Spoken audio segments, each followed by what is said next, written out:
muy buenas tardes, días o mañanas o noches o en donde sea que estén viendo y sintonizando este programa todo casero que estamos haciendo.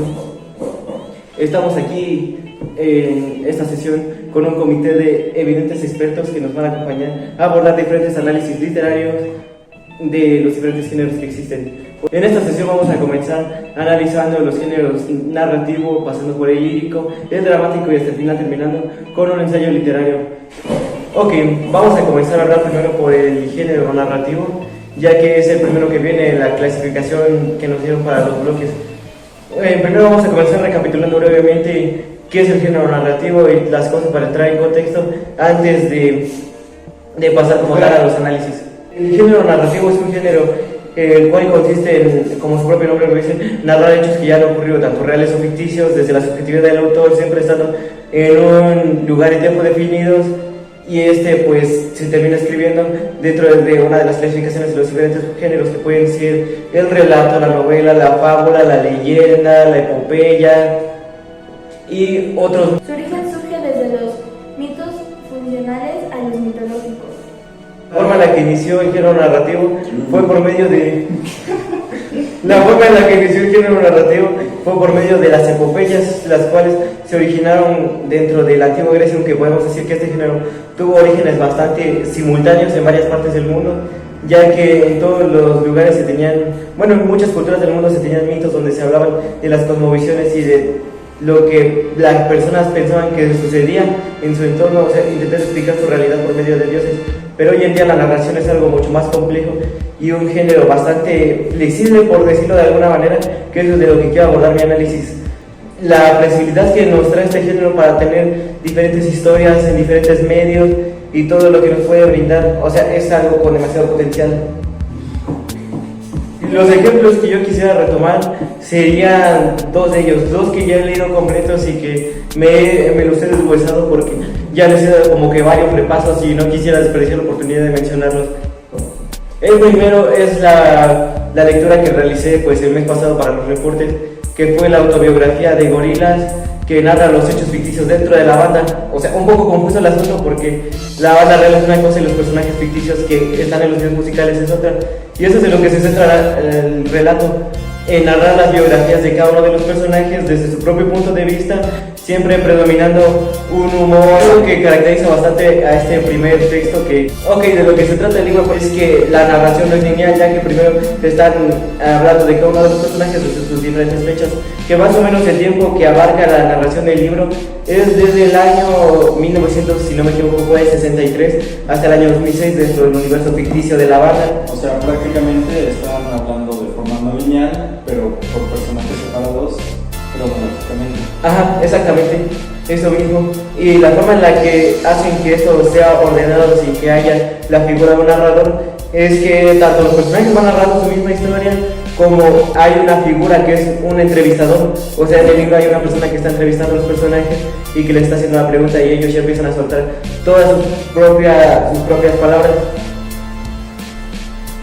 Olvidaba mencionar que ese libro fue escrito por Cas Brown, que es el baterista de la banda real que estuvo presente desde el año 2001 hasta el 2011, el cual estaba graduado en una universidad de Londres, se graduó en literatura pero decidió incursionar en el mundo de la música y terminó siendo baterista.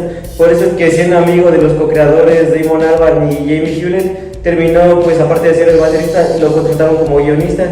Al cabo, él ya tenía experiencia en esa clase de cosas. Si bien no había escrito libros desde antes y ese fue como su ópera prima, hizo bastante buen trabajo, ya que nos relató toda esta historia a lo largo de 306 páginas, que no se omite ningún detalle, y aparte se nos habla un poco implícitamente de los procesos creativos que se llevan en la banda real transformados a lo que sucedió en la banda ficticia.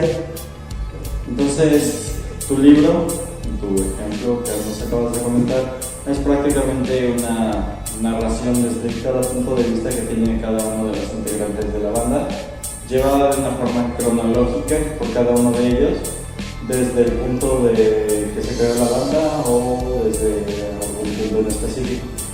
Pero entonces no tiene un narrador como tal. Exactamente, esta narración no cuenta como un narrador como tal, ya que los narradores pues se van intercalando entre los diferentes personajes a través de lo que ellos van contando en cada uno de los relatos.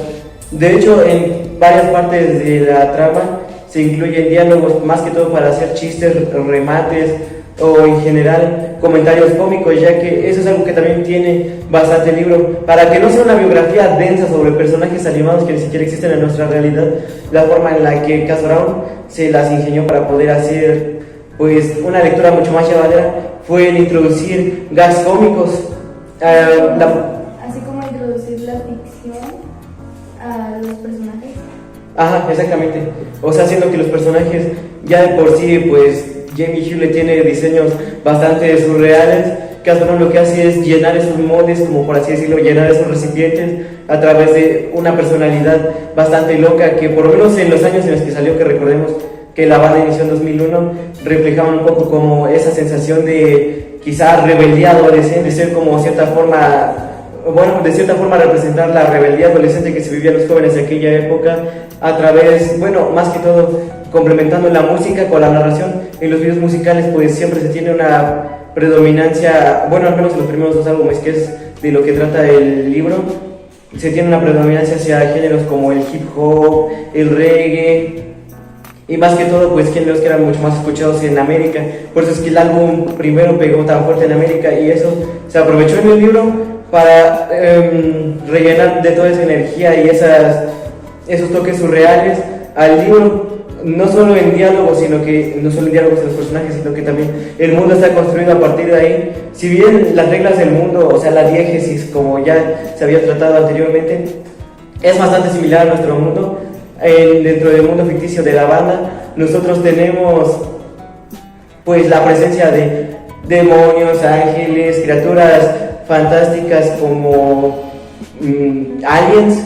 O sea, de alguna forma el autor se las arregla para que todos esos conceptos que tocan lo paranormal y la ciencia ficción se unan dentro del mismo universo. Si es que pues los textos quizá sean como una narración seria que narra la biografía. Aparte de los gags visuales y todo lo que acabo de comentar, igual tenemos otra cosa, que toda la trama parte de absurdismos en sí, ya que como en un inicio el objetivo de la banda era satirizar el mundo de la música, del pop, de las celebridades falsas y todo eso.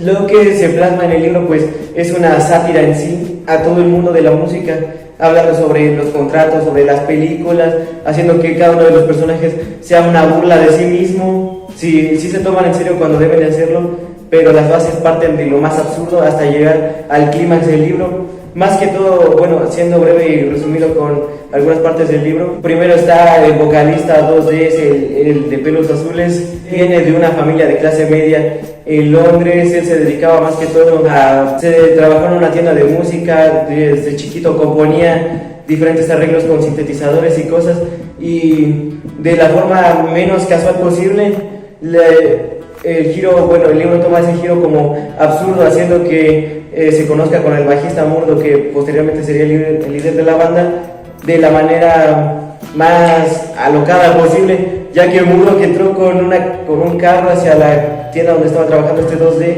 y lo que hace es estrellar un ojo, lo dejó en estado vegetativo y le subió una de las 2 cuencas, y lo mismo se volvió a repetir una segunda vez cuando Murdo que estaba intentando hacer acrobacia así. A través de esa clase de historias absurdas que no tienen ningún sentido lógico, es con lo que los personajes se van construyendo. Así se justifican tanto las ideas musicales, los diseños que se utilizan y los personajes que aparecen. Y así es como tenemos el primer ejemplo de la biografía de Gorillaz, sobre cómo es que utiliza una narración llena de absurdismos con los personajes dentro de la obra, narrando un tiempo específico y de cierta forma siguiendo un hilo cronológico hasta llegar al clímax en el 2006, donde la historia tomó un rumbo más serio.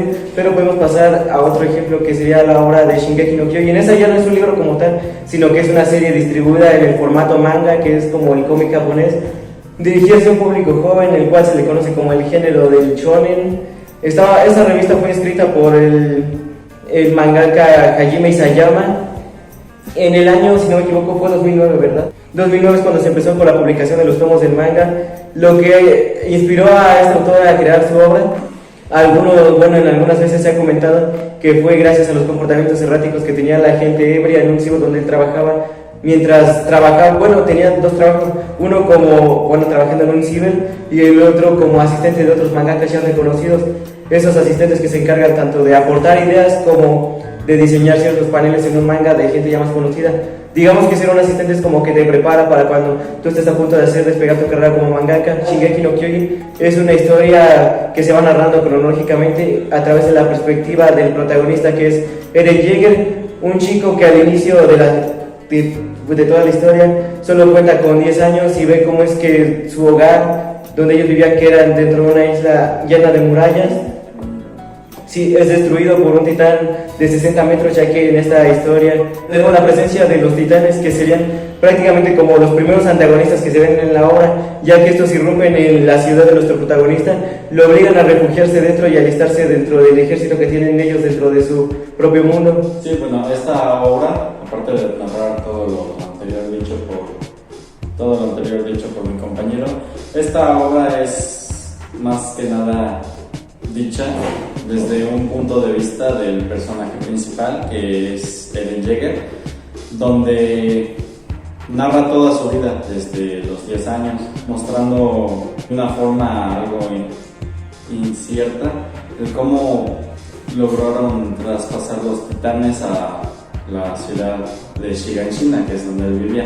Pasaron el muro y obligándolo a él irse a las ciudades del interior, haciendo que se tuviera que alistar en el ejército de reconocimiento, así pues él pudiendo sobrevivir hasta cierto punto, ya que 5 años después, más específicos. 5 años después. Los titanes son de un material biológico que ocupa la luz del sol, el calor del sol, para poder funcionar correctamente, como si fueran máquinas. Y el devorar humanos, que es lo que generalmente buscan ellos, no les proporciona ningún tipo de nada, solo lo hacen por diversión o jugar. Lo que en realidad les proporciona energía es el calor del sol y el sol en sí.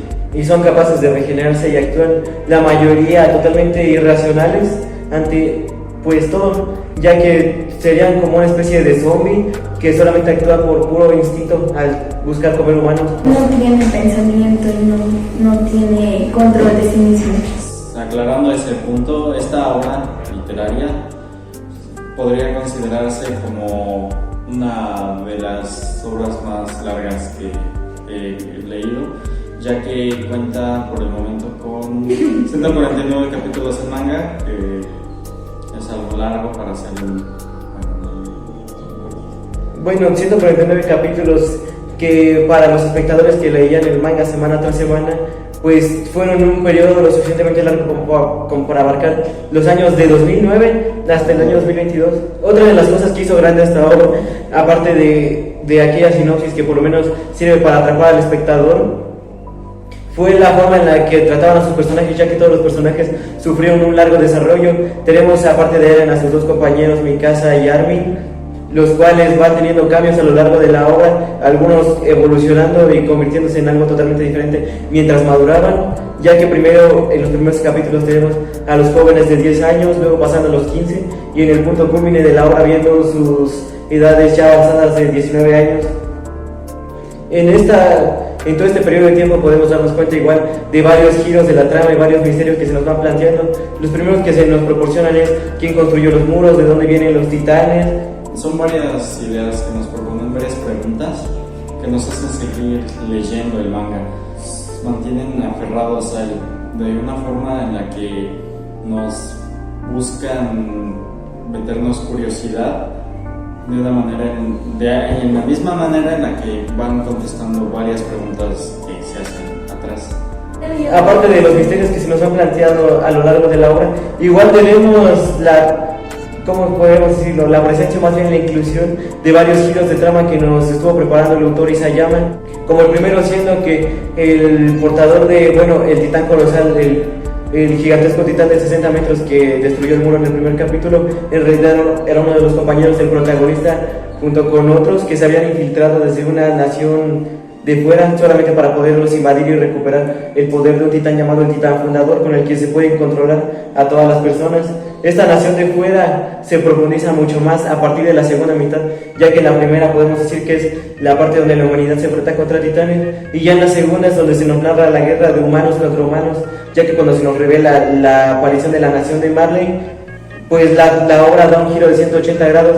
En los primeros capítulos de esta segunda mitad nos cambian de personajes totalmente para que podamos ver el bando del otro lado del enemigo y podamos entenderlos y comprender por qué están haciendo todas sus acciones, ya que otro de los mensajes que tiene la obra es que no hay ni buenos ni malos, sino que solamente hay matices, personas con motivaciones y con sus propias razones para hacer lo que están haciendo.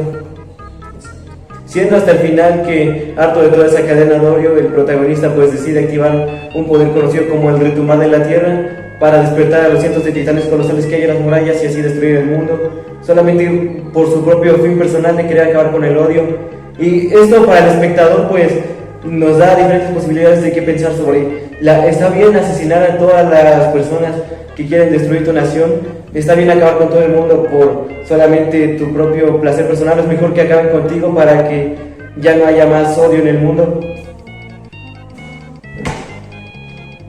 Y ahora sí podemos pasar con el género lírico. Bueno, ahora podemos pasar con el género lírico. El género lírico es uno de los géneros literarios más antiguos que existen. Este actualmente se le denomina poesía, pero en la antigüedad era como una obra de poesía escrita en verso, pero que normalmente estaba escrita para ser cantada y poder acompañarse de música, de varios instrumentos musicales. El instrumento más común que acompañaba a estos era la lira. La lira es un instrumento que es parecido al arpa, es un instrumento de cuerda, y de ahí, del nombre lira, de ese instrumento surgió su nombre, que es la lírica. Fue la forma más común de poder expresarse a través del canto o escritos cortos. Tiene una realidad subjetiva, lo cual significa que expresa sentimientos, emociones, sensaciones, impresiones, etc. También usa figuras literarias y marcas de literariedad, las cuales son las que te ayudan para darle más belleza al texto o un mejor entendimiento. A continuación voy a leer un fragmento de la obra de Pablo Neruda en 1973, la cual ganó un premio Nobel a la literatura. El ejemplo es España en el corazón. Habla sobre la guerra civil que tuvo que vivir él y sobre todo lo que pasó y sobre las muertes de los niños. Y una mañana todo estaba ardiendo, y una mañana las hogueras salían de la tierra, devorando seres. Venían por el cielo a matar niños, y por las calles la sangre de los niños corría, simplemente como sangre de niños. Venid a ver la sangre de las calles, venid a ver la sangre de las calles, venid a ver la sangre de las calles. España el corazón es un himno de las glorias del pueblo en la guerra. Es un poemario del popular poeta chileno Pablo Neruda.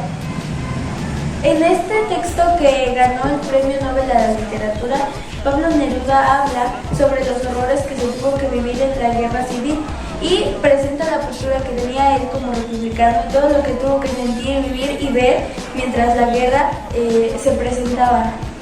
Su primera edición salió en 1937 por Ediciones Sencilla de Santiago de Chile. Con respecto a lo que comentas en ese fragmento del poemario de Pablo, ¿cómo se puede retratar los horrores de la guerra en un poema o más bien en un escrito lírico? Ya que se supone que de lo que se trata en los escritos líricos es en hacer relatos con palabras embellecidas.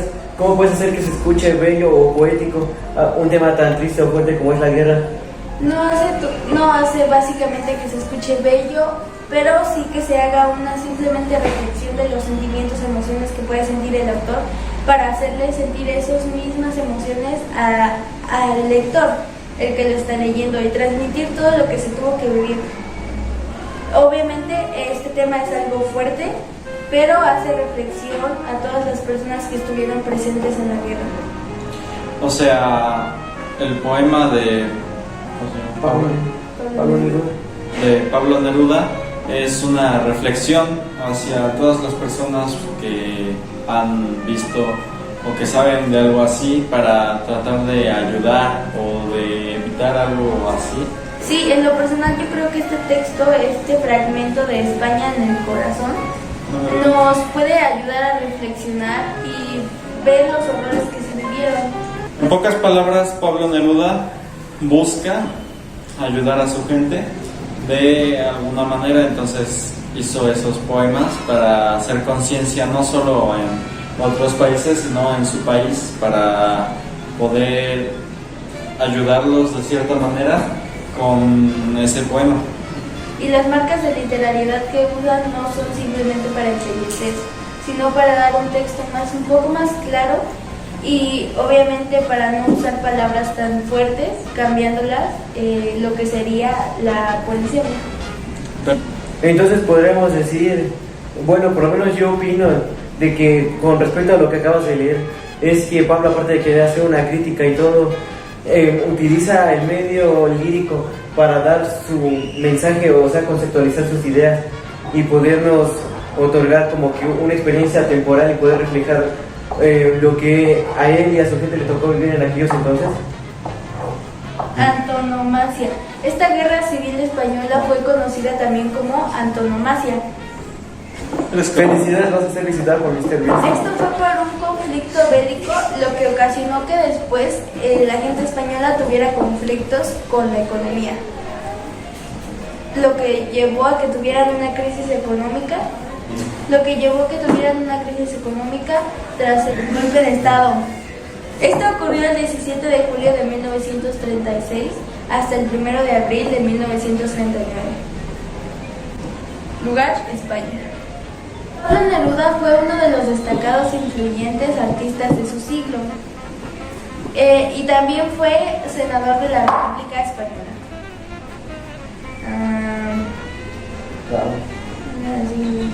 Gabriel García Márquez. El escritor Gabriel García Márquez lo consideró como el poeta más grande del siglo XX.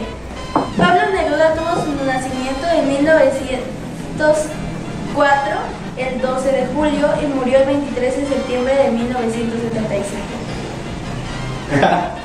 Su causa de muerte fue cáncer de próstata. Solamente tuvo un hijo. Él tenía la ocupación de poético, político, diplomático y escritor. Pablo Neruda ganó el Premio Nacional de la Literatura. No, ¿nacional? Sí. Pablo Neruda ganó el Premio Nacional de la Literatura en 1945. De Chile. De la literatura en Chile. También ganó el Premio Lenin de la Paz en 1953. Y de la literatura. Ok, culminando con el género lírico, pasemos al análisis de Pedro del género dramático, del que nosotros vamos a estar contribuyendo. El género dramático, y este se encuentra más que nada en el teatro, como más en la actuación escénica y ese tipo de cosas. Este consiste en la representación de argumentaciones a través del diálogo o acciones que los personajes hacen. Este también puede ser utilizado en la literatura, que es el guión teatral. Mi ejemplo del que voy a hablar va a ser uno que se llama Las Ranas, que trata sobre el dios Dioniso, que estaba desesperado porque en aquella época era cuando estaba como un poco en el auge de la ¿cómo se llama? Del subgénero de la tragedia. Entonces, y como se estaba recuperando de una batalla bélica que hubo en aquel momento en Atenas, él decidió ir a Hades para traer de vuelta a Eurípides, que fue un gran poeta griego en aquella época.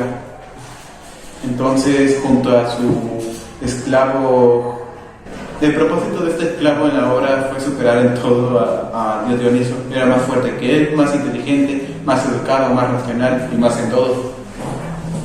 Y básicamente cada momento en el que él aparecía era nada más para demostrar que él era mejor que el de Dioniso. Este género lleva más que nada a la ironía, ya que siempre hay muchos momentos en los que hay mucha la ironía, ya que hay muchos momentos en el que Jantías le sale todo bien, pero cuando Dioniso lo intenta hacer le sale todo mal, incluso cuando lo hace de igual manera. Los personajes eran Campías, que era el esclavo que llevó Dioniso para que le ayudara a ir por... ¿Quién te había dicho que era? Eurípides. El otro era Dioniso, el propio Dionisio. Él era, en aquella época, él era el dios del vino y de las fiestas. Básicamente era el personaje al que se satirizaban. El otro era Heracles, que era el hermanastro de Dioniso y quien Dioniso decidió ir a buscar consejos de él. Él antes ya había ido al Hades para tratar de robar al perro Cerbero. Obviamente, Heracles apareció como nada más como 3 veces en la obra y solo fue para ayudar a Dioniso y a la vez burlarse de él porque Dioniso llevaba un mismo atuendo que él se veía muy ridículo. El otro personaje que apareció en la obra fue Caronte. Él era el barquero del Hades, con el que si le dabas una moneda podías viajar a cualquier parte del Hades. Dioniso decidió usar a Caronte para poder ir hacia el Tártaro. ¿Y qué mensaje puedes decir que nos transmite? Es más que nada una crítica al estado político de Atenas en aquel momento y sobre cómo la poesía estaba cambiando. Entonces lo podríamos considerar como poesía satírica que buscaba dar una crítica social mientras estaba cambiando todo el rubro de cómo se elaboraba el género. Sí, algo así. Curiosamente, la mayoría de las obras de Aristófanes eran de esa índole, criticando mucho aquella época, como estaba criticando mucho la política de Atenas y todos los cambios que había en ese momento.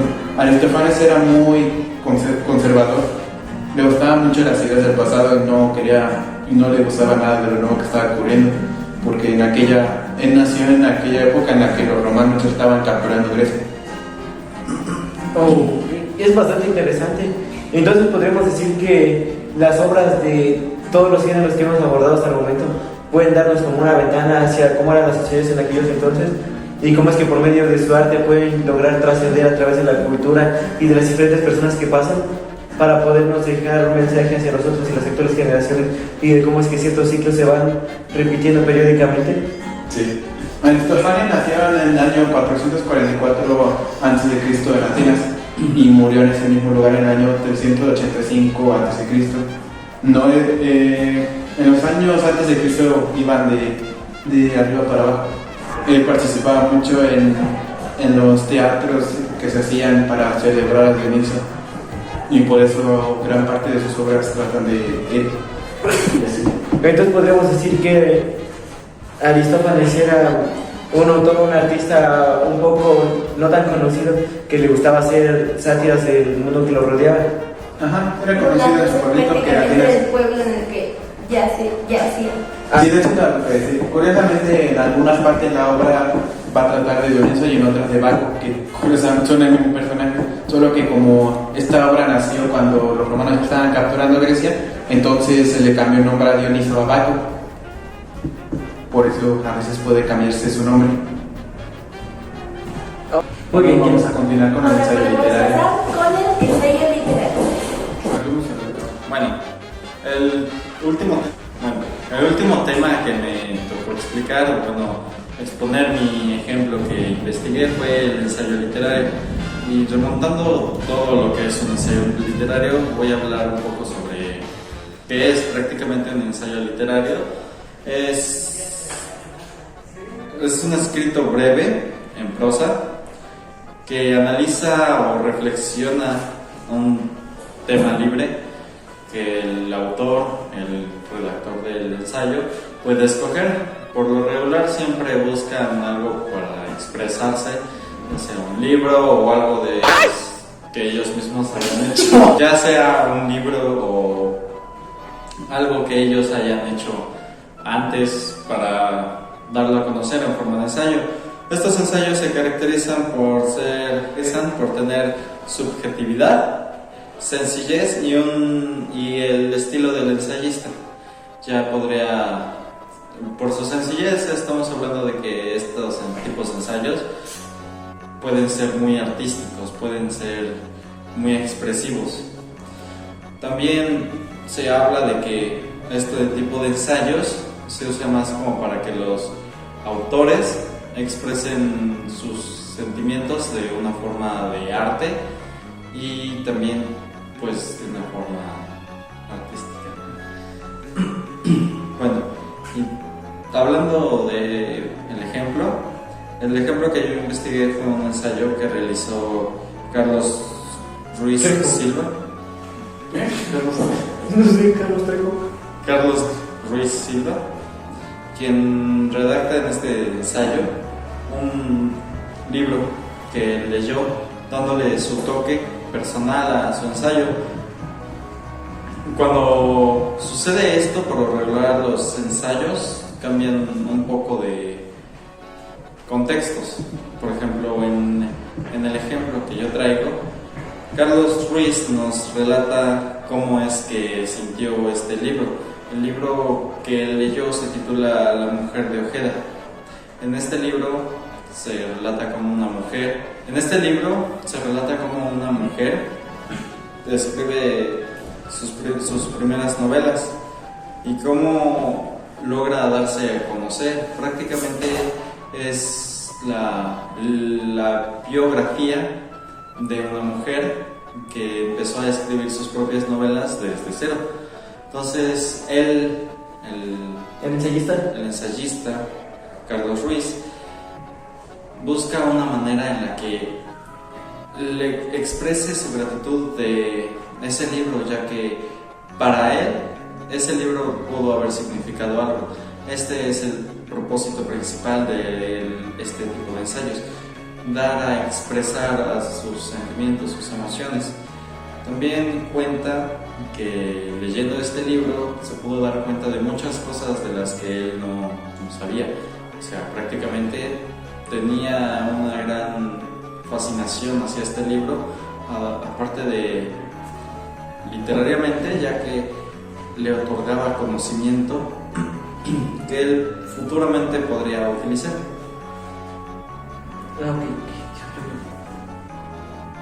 Ok, más o menos como qué clase de información útil es la que conoció el ensayista Carlos. Quizá como el proceso creativo de la novela o cómo publicar el libro o algo así. Bueno, aquí nos redacta que el aprendizaje que él obtuvo es del cómo podía conseguir sus metas, cómo podía redactar mejor sus novelas, cómo salir adelante de unas bajas muy fuertes.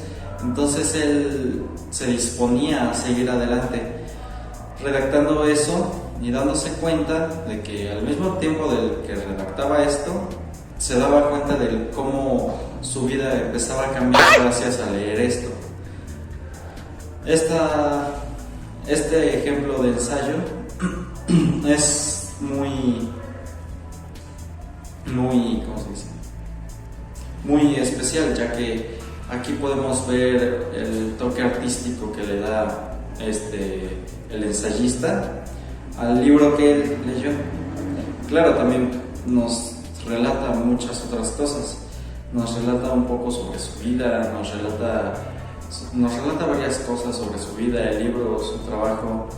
También nos da consejos, como por ejemplo, el mundo de un poeta es el mismo amor que tiene hacia el poema. Entonces, prácticamente quiere decir que entre más te guste lo que haces, más amor y dedicación le vas a poner. Entonces, logras hacer un trabajo mejor hecho. Entonces, lo que nos trata de decir este ensayo es su forma de expresión del ensayista, la forma en la que él redacta todo lo que ha hecho Y su estilo. de arte del ensayo. ¿Qué ideas puedes rescatar del ensayo que escribió? Aparte de todos los otros ensayos que ha escribido el ensayista. Bueno, las ideas principales que se pueden rescatar acerca de este ensayo son la forma en la que la realizó. Fue algo muy artístico, fue algo definitivamente en lo que le puso dedicación, ya sea corto, pero la dedicación que él tuvo hacia su ensayo fue muy buena. Entonces él logró crear algo a lo que le gustaba, algo a lo que le podía dedicar tiempo. También algo que puedo rescatar de este ensayo es el cómo lo redacta, viéndolo desde una perspectiva principal y al mismo tiempo narrativa, ya que habla principalmente de él, pero trata de narrar también los sucesos del libro. Mezcla un poco de ambas entre cada página. Algo así como si escribiera un poco de su biografía dentro del mismo texto. Exacto. Habla más o menos como de cuando se siente identificado con algo que pasa dentro de la novela, se menciona a sí mismo como si él fuera el protagonista de cierta novela. ¿Algún dato o algún pequeño dato que quieras agregar sobre el autor? El autor del ensayo, llamado Carlos Gabriel Ruiz, nació el 28 de julio de 1975 y su fecha de fallecimiento fue el 27 de mayo de 1930. Este autor menciona que tuvo muchos ensayos y muchas novelas que él mismo escribió, ya que él era un autor de novelas y de cuentos no creo tan famosos, pero sí fue uno de los destacados en su momento. Recapitulando todo, aquí va a terminar el video, ya que ya se nos hizo muy tarde. No, este video fue más una charla sobre todos los ejemplos literarios que recopilamos, y también fue en fin de dar a conocer varias cosas, dudas que tuviéramos nosotros, o remontar explicaciones que hemos tenido sobre estos ensayos, ¿no? Incluso nosotros también hemos sacado nuevas reflexiones, incluso leyendo nuestros ejemplos y pudiéndonos conversar aquí en este pequeño espacio, pues nosotros ahora tenemos la gran oportunidad de haber comentado parte de nuestras reflexiones y lo que nosotros sentimos y opinamos al respecto de cada género.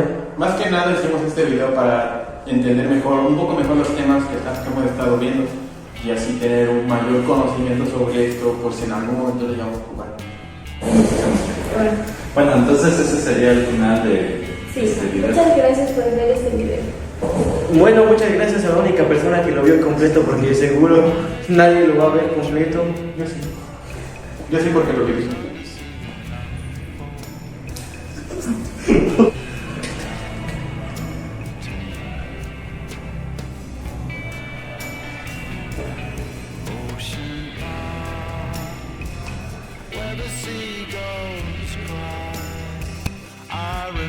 Flying dragons too.